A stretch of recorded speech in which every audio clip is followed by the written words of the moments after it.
أصبح من أعظم ما يشغل الناس الألعاب الإلكترونية، وأصبح الشباب يقضون الأوقات الكثيرة في هذه الألعاب.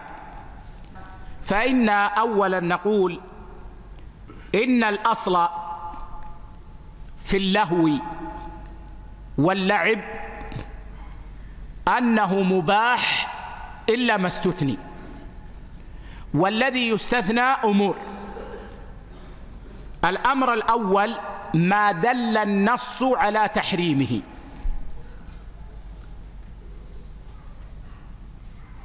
والأمر الثاني ما دل القياس الصحيح على تحريمه، يعني يقاس غير المنصوص على المنصوص.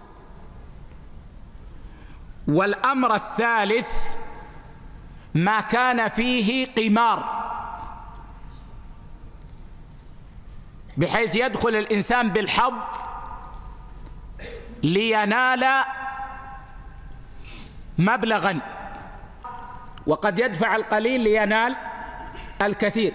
فما كان فيه قمار فهو حرام بالإجماع، مستثنى من الأصل. والأمر الثالث ما كان يصد عن واجب، ما كان يصد عن واجب فيصد عن ذكر الله الواجب، فهذا حرام، مثل أن يلعب أناس لعبة مباحة وتصدهم عن صلاة الجماعة، هنا تصبح هذه اللعبة حراما.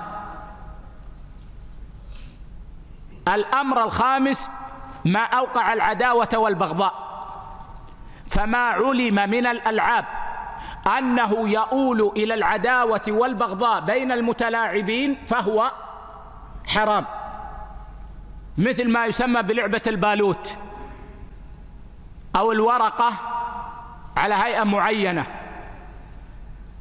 فإن هذه اللعبة تؤول في الغالب إلى السب واللعن أثناء اللعب، يلعن كل واحد منهم والدي الآخر، فهذه حرام.